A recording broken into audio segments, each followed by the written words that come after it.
Supreme court की बनाई oxygen audit team की रिपोर्ट पर घिरी केजरीवाल सरकार। रिपोर्ट के मुताबिक दिल्ली सरकार ने जरूरत से कई गुना ज्यादा ऑक्सीजन की मांग की थी। रिपोर्ट के मुताबिक दिल्ली को उस समय करीब 300 मीट्रिक टन ऑक्सीजन की जरूरत थी, लेकिन दिल्ली सरकार ने 1200 मीट्रिक टन की जरूरत का शोर मचाया। ऑक्सीजन ऑडिट रिपोर्ट में जिक्र दिल्ली की अनाप शनाप मांग की वजह से दूसरे राज्यों को दी जाने वाली ऑक्सीजन सप्लाई दिल्ली भेजी गई। 12 राज्यों को उठानी पड़ी दिक्कत। बीजेपी आईटी सेल के हेड अमित मालवीय ने भी किया ट्वीट। केजरीवाल सरकार ने जरूरत से 4 गुना ज्यादा ऑक्सीजन की मांग की, 12 राज्यों की आपूर्ति बाधित की। प्रियंका चतुर्वेदी भी दिल्ली में ऑक्सीजन सप्लाई के कुप्रबंधन का उठाया मुद्दा। किया ट्वीट, तय होनी चाहिए जवाबदेही। संबित पात्रा ने प्रेस कॉन्फ्रेंस में केजरीवाल सरकार को ऑक्सीजन की मांग पर कटघरे में खड़ा किया। कहा, भला कोई ऐसी ओछी राजनीति कैसे कर सकता है। संबित पात्रा ने कहा, कोरोना संकट में नाकाम हो रहे केजरीवाल ने नाकामी छिपाने के लिए झूठा ऑक्सीजन अलार्म बजाया, जिसकी कीमत देश के 12 राज्यों को चुकानी पड़ी। जो क्रिमिनल नेग्लिजेंस अरविंद केजरीवाल ने किया है उसके लिए वो अकाउंटेबल ठहराए जाएंगे और उनको पनिशमेंट, उनको दंडित किया जाएगा। क्योंकि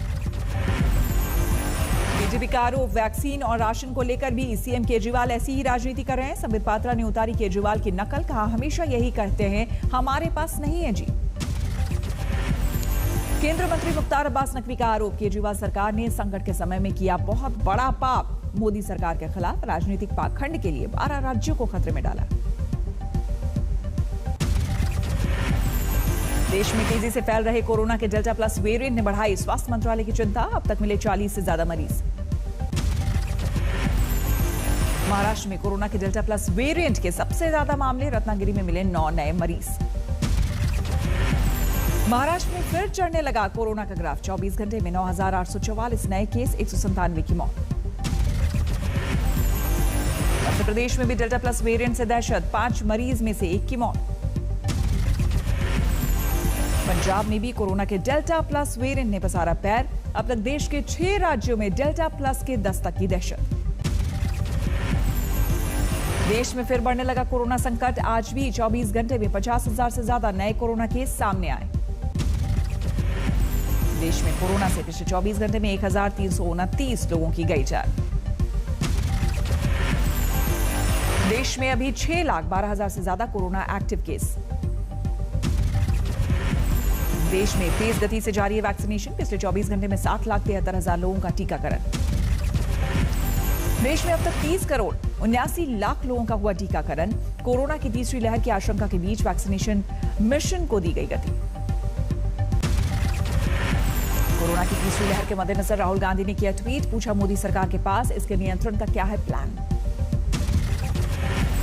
राहुल गांधी केंद्र सरकार से राहुल गांधी ने पूछा, तीसरी लहर के मद्देनजर बड़े पैमाने पर क्यों नहीं हो रही है टेस्टिंग। डेल्टा प्लस पर कितनी प्रभावशाली है वैक्सीन। आज पूरे हुए आपातकाल के 46 साल।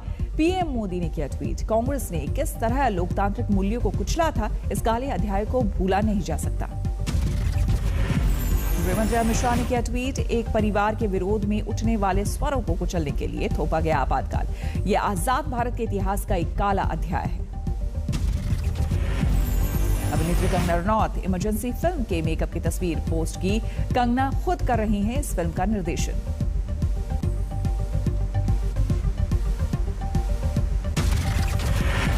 प्रदर्शन के लिए दिल्ली आ रहे किसानों के वैक्सीन नहीं लगवाने पर उठे सवाल। किसानों ने दी अनोखी दलील। नहीं लगवाया अभी। क्या वजह रही? वजह यह है कि हम तो यहाँ पूरे आंदोलन में रहे, यहाँ तो कोई आए नहीं लगाने। और रही दूसरी बात, मेरठ के सिवाय टोल प्लाजा पर डटे किसान। दिल्ली कूच की तैयारी। यूपी के सहारनपुर से भी गाजीपुर बॉर्डर के लिए रवाना हुए किसान ट्रैक्टर ट्रॉली से किया कूच। कल हिसार में बीजेपी दफ्तर के आगे संयुक्त किसान मोर्चा ने किया था हंगामा। मृतक किसानों को शहीद का दर्जा और मुआवजे का था मुद्दा। जम्मू कश्मीर के नेताओं के साथ बैठक में पीएम ने दिया चुनाव का भरोसा। परिसीमन के बाद शुरू होगी प्रक्रिया। बैठक में प्रधानमंत्री ने कश्मीर के सभी वर्गों की सुरक्षा का दिया भरोसा। कहा, केंद्र की ओर से की जाएगी पूरी मदद। मीटिंग में पीएम ने की दिल की दूरी और दिल्ली की दूरी खत्म करने की बात। उमर बोले, एक मुलाकात में ये मुमकिन नहीं। जम्मू कश्मीर को पूर्ण राज्य के दर्जा को लेकर भी बैठक में माथापच्ची। गृह मंत्री अमित शाह ने दिया भरोसा। पीएम की बैठक में गुपकार गुट की ओर से उठाया गया धारा 370 का मुद्दा, लेकिन मामला कोर्ट में होने की वजह से नहीं हुई चर्चा। समाजवादी पार्टी ने उन्नाव की रेप पीड़िता का उठाया मुद्दा। पीएम मोदी और राष्ट्रपति को खत लिखने के बाद बीजेपी ने सेंगर के करीबी का जिला पंचायत अध्यक्ष पद के लिए काटा टिकट। बीजेपी ने उन्नाव रेप कांड के आरोपी कुलदीप सेंगर के करीबी अरुण सिंह को बनाया था जिला पंचायत का उम्मीदवार। पीड़िता का शिकायती वीडियो आने के बाद टिकट वापस लिया। समाजवादी के पार्टी के प्रवक्ता ने केंद्रीय मंत्री स्मृति ईरानी से किया सवाल। उन्हें बंगाल में बेटी दिखाई देती है, लेकिन यूपी की बेटी क्यों नहीं दिखाई देती?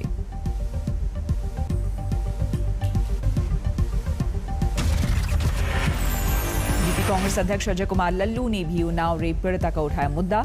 कहा, पहले सेंगर के करीबी को टिकट देकर बीजेपी ने जताई मंशा। महिला सुरक्षा की उसे कितनी फिक्र है। 2 दिवसीय कर्नाटक दौरे पर रक्षा मंत्री राजनाथ सिंह कारवार में नौसेना अड्डे पर स्वदेशी विमानवाहक पोत समेत विकास कार्यों का लिया जायजा। पीएम की बैठक के बाद खुश नजर आई महबूबा मुफ्ती। कहा, अच्छे माहौल में हुई बात, लेकिन 370 को लेकर जताई नाराजगी। महबूबा मुफ्ती ने फिर अलापा पाकिस्तान का राग। कहा, पड़ोसी मुल्क से भी होनी चाहिए बात। अमित शाह की दो टूक, किसी देश से बात की नहीं कोई जरूरत। बैठक के बाद पीएम नरेंद्र मोदी का ट्वीट। कहा, जम्मू कश्मीर में लोकतंत्र को मजबूत करना सरकार की प्राथमिकता। बैठक के बाद अमित शाह का ट्वीट। कहा, जम्मू कश्मीर के विकास के लिए प्रतिबद्ध है सरकार।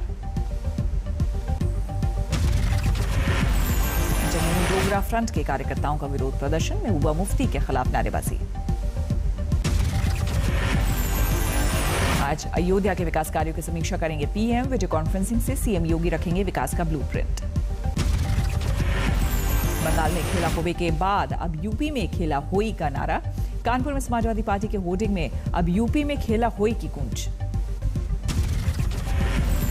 यूपी में मिशन 300 पार में जुटी बीजेपी कार्यकर्ताओं को दिया बूथ जीता तो सब जीता का नारा। बीजेपी में शामिल होने के बाद पहली बार अपने गृह जिले शाहजहांपुर पहुंचे जितिन प्रसाद। बीजेपी कार्यकर्ताओं ने किया जोरदार स्वागत। तेजस्वी यादव ने चिराग पासवान को दिया साथ आने का ऑफर। बोले, जो भी हुआ बहुत गलत हुआ।